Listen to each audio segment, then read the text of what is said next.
The order in the court. Supreme Court of Florida is now in session. The Honorable Chief Justice Charles T. Kennedy presiding. Good morning and welcome to this session of the Florida Supreme Court. The first case on today's docket is Krol versus FCA US LLC. So we'll turn to that case now. Counsel, please proceed. Good morning, Justices. May it please the court. My name is Ted Green. I'm here on behalf of Morgan & Morgan for Mr. Krol, and I'd like to reserve 5 minutes for rebuttal argument, please. In 1975, Congress passed the Magnuson-Moss Federal Trade Commission Improvement Act because of its concern with warranty violations and the FTC's inability to control them. As this court explained in Honda v. Serrazzani in 2007, Congress enacted the Magnuson-Moss Warranty Act to protect the ultimate user of the product. And as the defendant put it to the Fifth District Court of Appeals in their answer brief at page 19, and I'm reading word for word, the purpose of the Magnuson-Moss Warranty Act is to improve the adequacy of information available to consumers and prevent deception. End quote. To achieve those goals, Congress empowered the FTC to regulate warranties and warranty-related issues in a number of ways. Section 2302 of the Act empowers the FTC to regulate what is contained in the content of the warranty, and the FTC has used its authority under Section 2302 to enact Regulation 701.3, which has become known in the world of the judiciary as the single document rule. And essentially what the single document rule requires is that in order for a warranty term or condition to be enforceable, it must be disclosed within the written warranty itself. If it's not in the written warranty, it's not valid. Now, 2302A and B empower the FTC to require inclusions in the warranty. A point that I don't see discussed in the case law very much is that in Section 2302D, Congress actually authorized the FTC to provide for certain provisions and terms which could be excluded from the warranty but incorporated by reference into it. That's an important point because not only has the FTC required that the contents be included in the warranty in order to be enforceable, there is no FTC rule that allows incorporation of terms outside the warranty. But counsel, at the end of the day, the single document rule is in 16 CFR 701.3, right? Yes, sir. And it has a finite list of disclosures. It says, shall clearly and conspicuously disclose in a single document in simple and readily understood language the following items of information. And there's no catch-all and there's no kind of general, there's nothing that says, you know, any material term or anything like that. It's a you know, a list of specific items. And so it seems like in order for you to prevail, you've got to find something on this list that includes the arbitration provision that's the issue here. And looking through these items, it just doesn't seem like any of these cover that. Well, Justice Muniz, here are several items that cover it. So I'm looking at 701.3 entitled Written Warranty Terms, and it says that a warrantor shall clearly and conspicuously disclose in a single document in simple, readily understood language the following items. Right. Number 3, a statement of what the warrantor will do in the event of a failure to conform with the written warranty. Now, there are a couple of words, defect or malfunction, prior to that, but you'll notice there are comments and then there's an or. So a statement of what the warrantor will do if in the event that it fails to conform with the written warranty. That's a broad statement by the FTC, it requiring anything that relates to what the warrantor will do to be included. But in addition, number 5 says a step-by-step explanation of the procedure which the consumer should follow. You know, I've read that, the provision you're talking about. It just seems like to me that if you look at that in context, it is referring to steps that the warrantor will take to to fix the problem.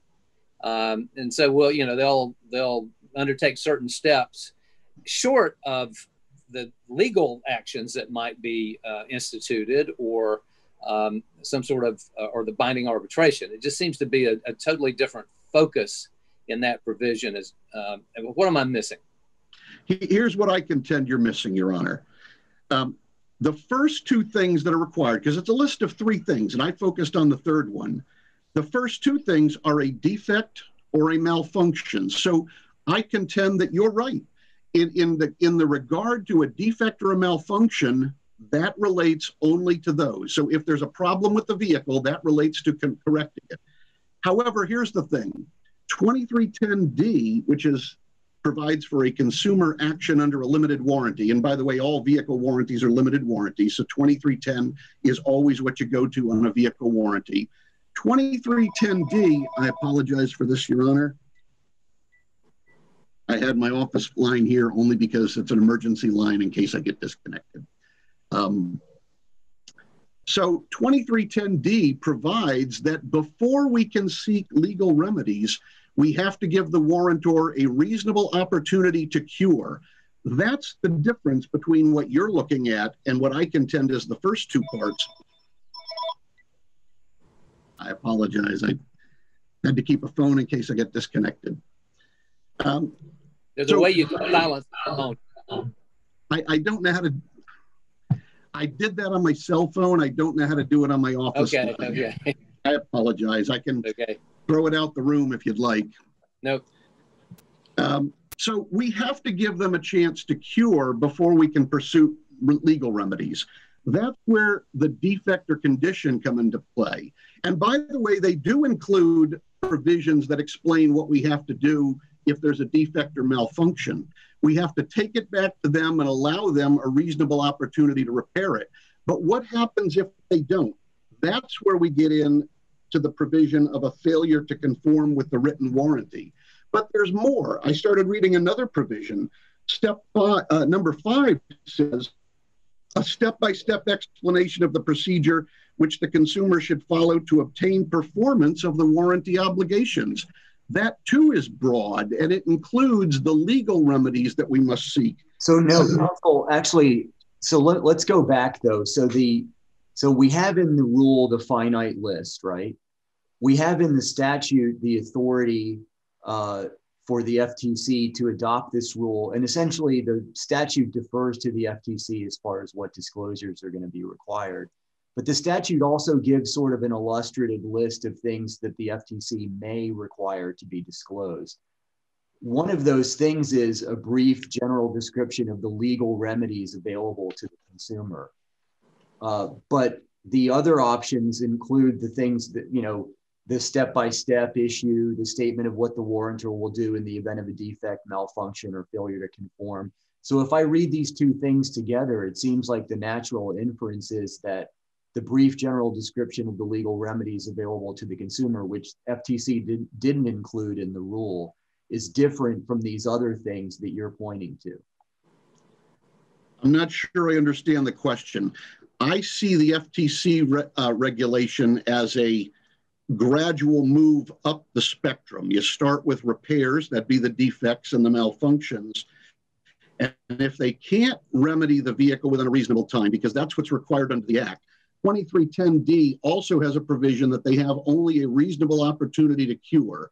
If they can't cure, that's where you move into the failure to conform the warranty. However, there's also Section 8, which says any exclusions or limitations on relief. Mr. Green, Justice Muniz's question is an important one if you're relying on the text of subsection 3. So I'd like an answer to that question. If you don't understand it, maybe Justice Muniz could state it again. Yes, sir. Well, the question is, so the Act itself gives the FTC some suggestions, right? The suggestions include... I'm not hearing anything. Excuse me? Hi, can you hear me now? Yes, sir. Okay. So the statute doesn't tell the FTC what it has to include in the rule, but it offers it some suggestions. One of the suggestions is a statement of what the warrantor will do in the event of a defect, malfunction, or failure to conform with such written warranty. And there's a corresponding provision in the rule. Another one is the step-by-step procedure which the consumer should take in order to obtain performance of any obligation under the warranty. And again, there's a corresponding provision in the rule. Finally, there's another suggestion that says a brief general description of the legal remedies available to the consumer. For whatever reason, the FTC did not include that provision in its rule.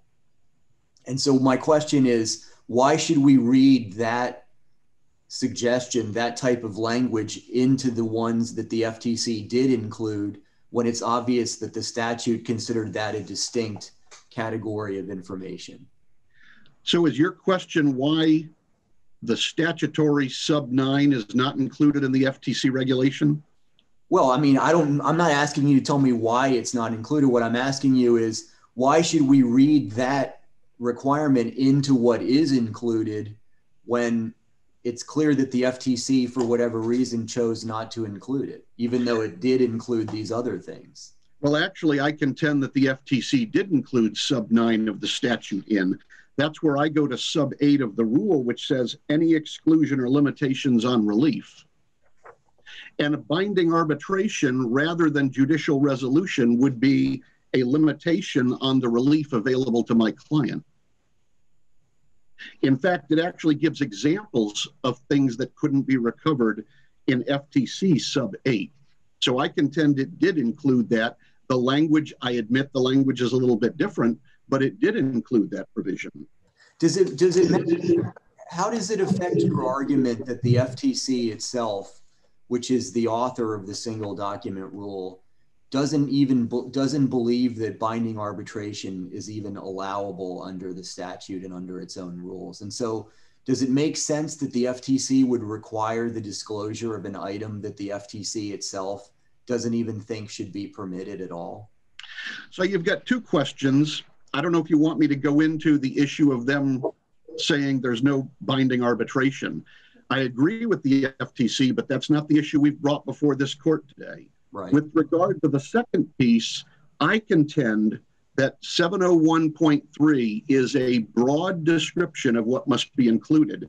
And as I said, it's my contention that the sub 9 in 2302 is incorporated into it by sub 8.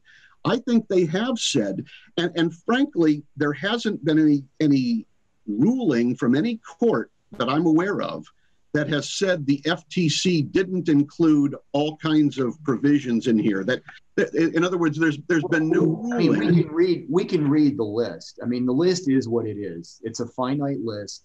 There's no catch-all. It seems like the Cunningham case, which seems to be the courts that have sort of been sympathetic to your argument have all relied on that.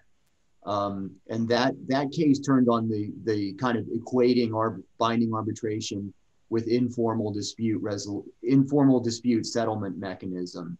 So are you not relying on that? So I'm trying to answer the question, but it's multi-part. I contend that the FTC has, you're right, it's finite. I mean, it's not an endless list, but that list is broad enough to encompass binding arbitration, because it says in a number of ways you've got to include provisions in. And no court has said, well, you know, that list leaves out lots of things. Nobody's contended that. That would be a new argument if it were raised today. But now your next part was, you said the courts that have gone my way, that are sympathetic, have relied on Cunningham. And they said that Cunningham said binding arb is like informal dispute resolution. That's a key question, and here's why. The courts that have gone against Cunningham have actually said, and by the way, they weren't other appellate courts, they were largely district courts and primarily actually the Alabama Supreme Court. But outside of Alabama, virtually every jurisdiction that has looked at this issue has said that's not what the Cunningham court did. What about Davis? What about Davis against This Energy Home? Is that case wrongly decided? The 11th Circuit case from 2002? No, sir. I think it's correctly decided, and it should be read in conjunction with Cunningham. If I may, with Cunningham, and this is important, I want to answer Justice Muniz's question, and then I want to come back, Justice Curiel, to yours. So in Cunningham, the courts that have disagreed have said that, well, Cunningham just equated informal dispute resolution with binding arbitration. But that's not all that Cunningham did. I'm looking at Cunningham here, 621, and Cunningham says, the FTC includes a statement that the warrantor will do in the event of a defect, malfunction, or failure to conform the written warranty, which is one of the provisions I said. A step-by-step explanation of the procedure, and by the way, it cites the FTC rule the sub-rule that I cited. A step-by-step explanation of the procedure which the consumer should follow in order to obtain performance, if any, under the warranty, which is the other provision that I cited, and information respecting the availability of informal dispute resolution. So the point there, and the answer to your question is, that was not all that the Cunningham court looked at. The Cunningham court said there are 3 provisions of the FTC's regulation which clearly encompass a rule that requires binding arbitration to be included in the written warranty if it's to be enforceable. So now I want to jump to, if I've answered Justice Muniz's question, I want to jump to Justice Curiel's question, because Davis was a supplement to Cunningham. And I know that for a couple of reasons. First of all, here's what Davis says at 1272. After a thorough review of the Magnuson-Moss Warranty Act and its legislative history, the FAA, the Federal Arbitration Act, and the Supreme Court's application of the FAA to other federal statutes, we conclude, here's the magic words, we conclude that the Magnuson-Moss Warranty Act permits the enforcement of a valid binding arbitration agreement within the written warranty. And there's a footnote right by that, not at the end of that sentence, but just above it, footnote 1, and here's what it says. In Cunningham, this court discussed binding arbitration of Magnuson-Moss claims. They mean in the general sense. We declined to resolve the general question, however, because it was not necessary to the resolution of that case. We are not, and they quote Cunningham, we are not required to and do not decide whether Magnuson-Moss makes arbitration agreements unenforceable as to all Magnuson-Moss claims, nor is it necessary for us to determine whether warrantors may include binding arbitrations in the warranty. So the point of that is that the Davis court is expressly saying, they're finding that if the binding arbitration clause is within the written warranty, it's enforceable. And they're expressly saying that in Cunningham, the only question we were presented with was, if it's not in the warranty, is it enforceable? And Cunningham answered that question, no, it must be in the warranty to get us to the next stage. Davis took us to the next stage and said, if it's in the warranty, it's enforceable. And Counsel, you are, you've consumed about 3 minutes of your rebuttal time. I realize we asked some questions were asked, but you need to be aware that the clock is ticking on your rebuttal time. Yes, sir. And I'm going to wrap up with this then. And they answered in footnote 7 why they tackled it in that way, why Davis and Cunningham came to conclusions that were different based on the scenario. And here's what they said. While we must defer to legislative regulations in 16 CFR 701 to 03, if they are reasonable, the FTC's interpretive regulations are only entitled to respect to the extent that they're persuasive.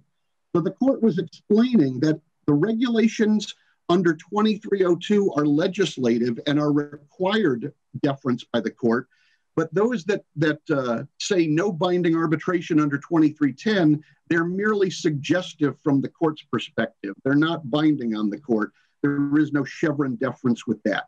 So Cunningham and Davis are not distinct and opposite. They are complementary and should be read that way. Kroll separates them improperly. Lorraine read Cunningham as a standalone decision on a narrow issue, and it protected consumers as the 11th Circuit Court of Appeals has, and that's what I'm asking this court to. sorry. Thank you. What the human. All right, counsel, I'm going to give you an additional minute of rebuttal time in addition to the 41 seconds you have. So, thank you, Your Honor.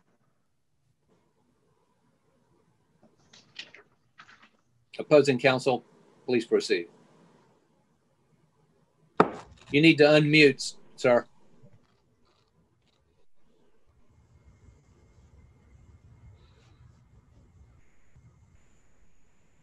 I apologize. Thank you. May it please the court. My name is Rob Sickles. I'm with the law firm of Dinsmore and Scholl, and I represent Gibson Auto Sales, Inc., DBA Gibson Truckload.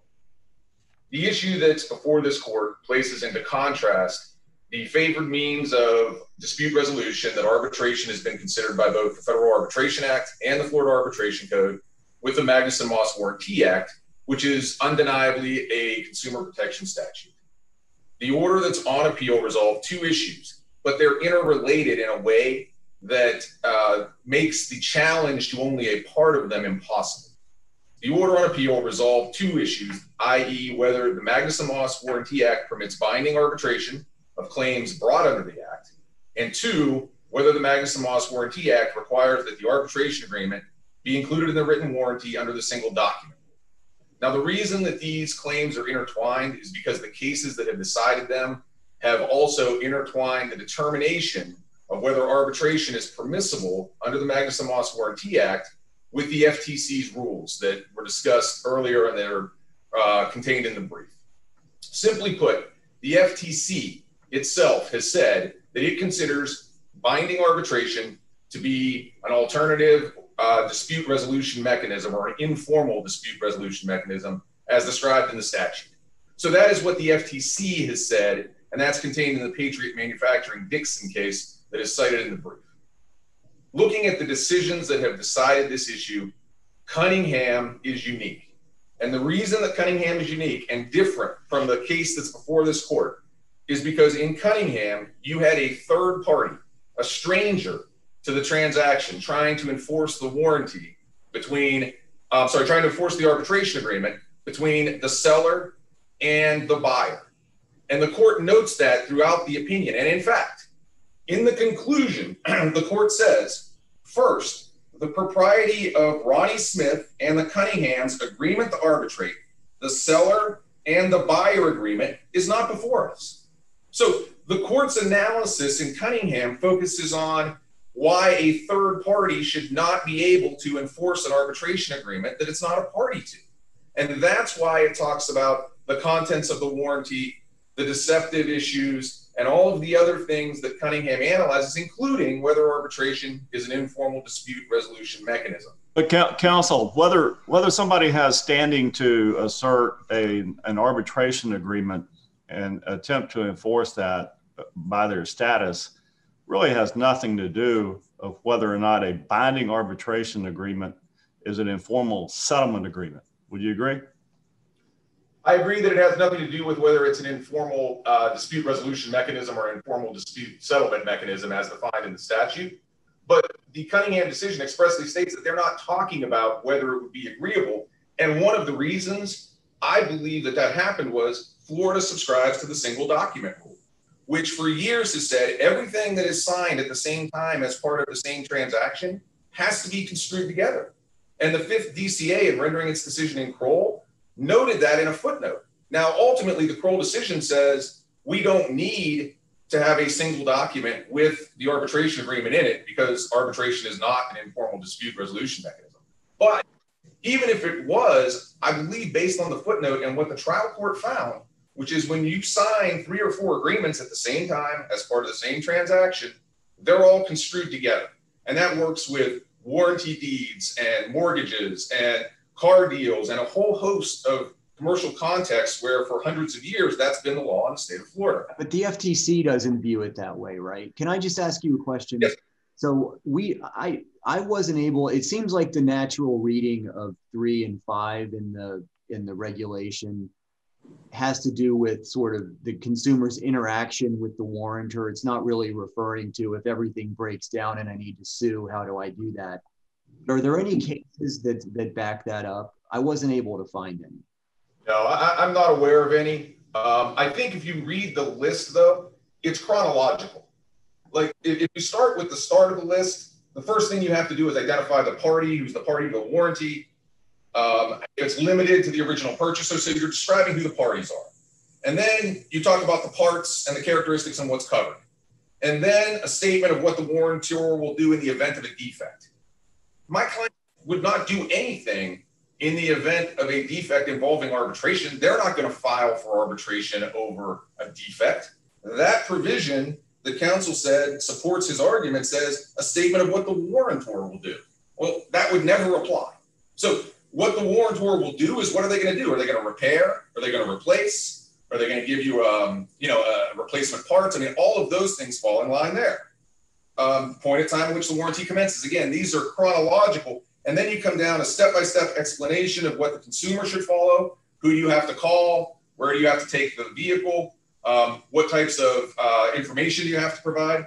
And then the next thing is the information respecting the availability of any informal dispute settlement mechanism elected by the warrantor in compliance with Part 703 of this chapter. Now, 703 of that chapter is important because the FTC prohibits an informal dispute resolution process under 703 from being binding on the parties. So if you can't have binding arbitration under 703, because the regs that they prescribe under that chapter say it can't be binding. It has to be merely an effort to negotiate something like a mediation, or the Better Business Bureau has a program where people can go and participate in a conference. Things like that, because if it's binding, it doesn't comply. So it can't fit under that category. And then any exclusions or limitations on relief, arbitration is not a relief. Arbitration is a venue or a jurisdiction where the dispute will be decided. It is not relief. It is not a remedy.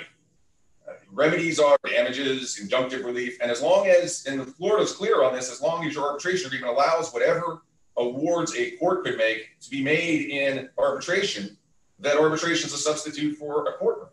And in this instance, there's been no indication of anything that is lost as a result of any relief or any remedy that could be attained in a court that is lost as a result of arbitration. Counsel baldly said his client loses the right to certain relief by having to go to arbitration, but there's nothing in the record that substantiates any relief that's going to be lost. In fact, it would be the same remedies. So the issue that Davis looks at is it analyzes the prohibition on arbitration that would arise if arbitration was an informal dispute resolution mechanism. And that's why Davis interplays with Cunningham. And I think while Cunningham, if you shepherdize it as indicated in the brief, it doesn't come up as being overruled, but it comes up as caution.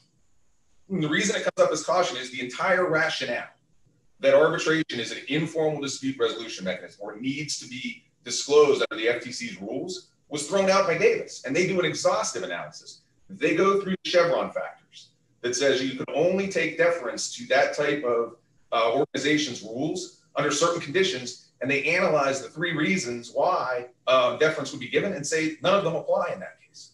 So the 11th Circuit is clear on that issue. Then if you take the list under 701.3, the FTC nowhere in that list states arbitration is prohibited. And that list, as was noted earlier, is not a catch-all. Only the terms that are contained in 703.1 must be in the written warranty. Only that. That's a list. It's simply these terms. If your terms fall outside of this list, they do not need to be in the written warranty. And this list nowhere lists binding arbitration unless you subscribe to the FTC's position, which is that binding arbitration is a form of informal dispute settlement mechanism that must be included in the warranty.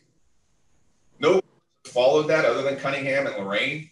And, Lorraine's interesting because if you read the decision, the dissent notes that the Patriot Manufacturing decision, which spells out how Davis defeated Lorraine, and that's the Patriot Jackson decision by the Alabama Supreme Court, explains exactly why the rationale underlying Cunningham is gone. And the court in Lorraine said that decision was given to us the night before oral argument. And I don't understand why, it's what the opinion says, but I adopt that opinion as my dissent. Now, again, it was a 2-1 decision, but certainly the Fifth, in analyzing Davis and making the analysis and following along with the Chevron factors, comes to the same conclusion that the Patriot manufacturing decision did, which arbitration is not an informal dispute resolution mechanism. Rather, it is a formal, final, binding method to resolve a dispute. Is there a single case by the United States Supreme Court construing the Federal Arbitration Act that would describe binding arbitration as informal dispute settlement mechanism? There's not one that I'm aware of.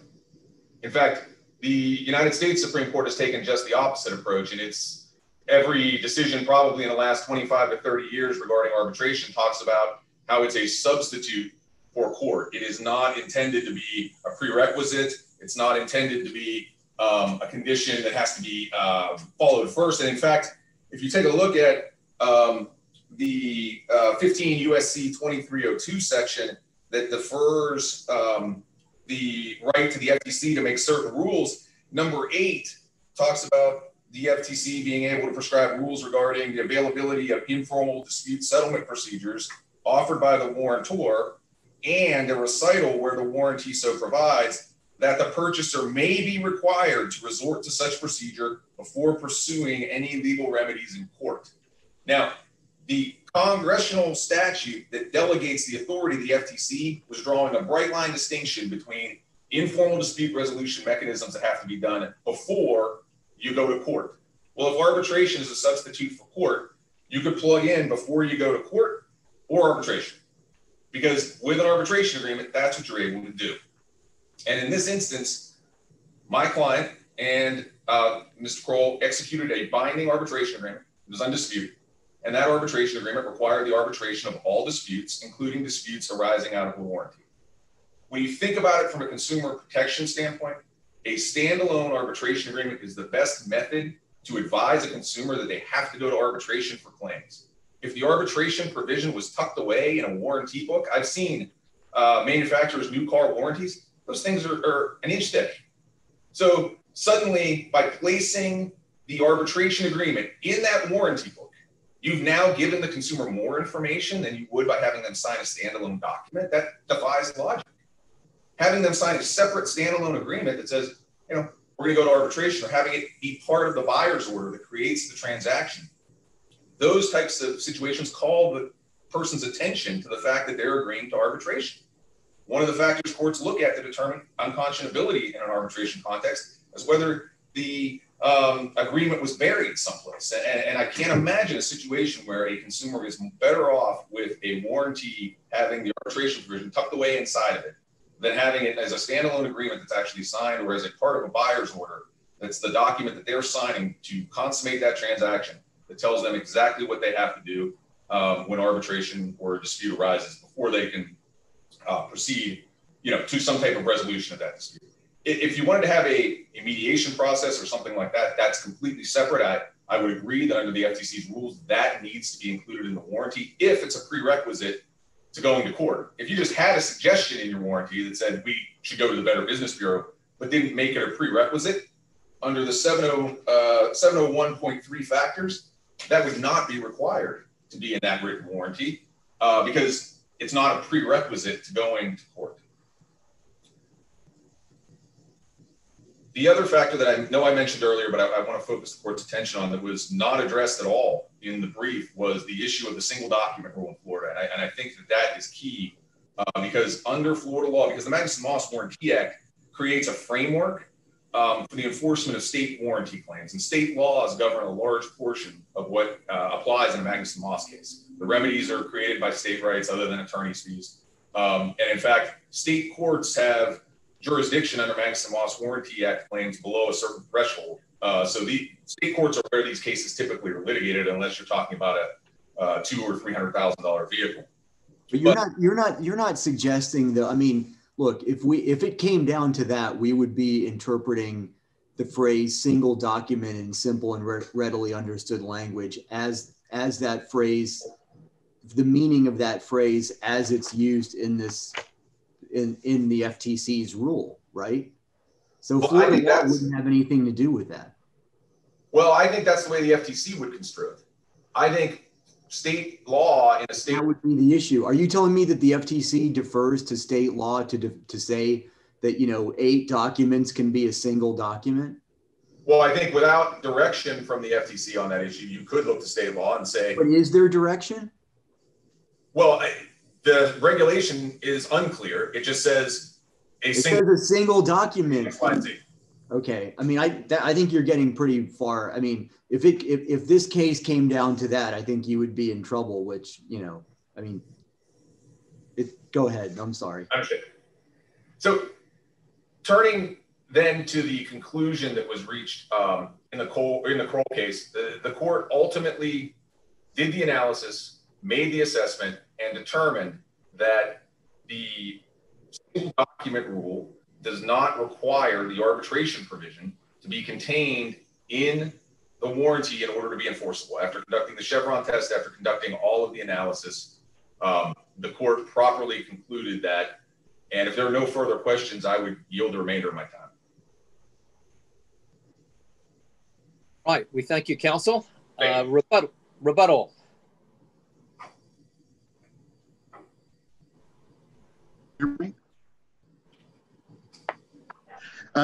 So one quick point.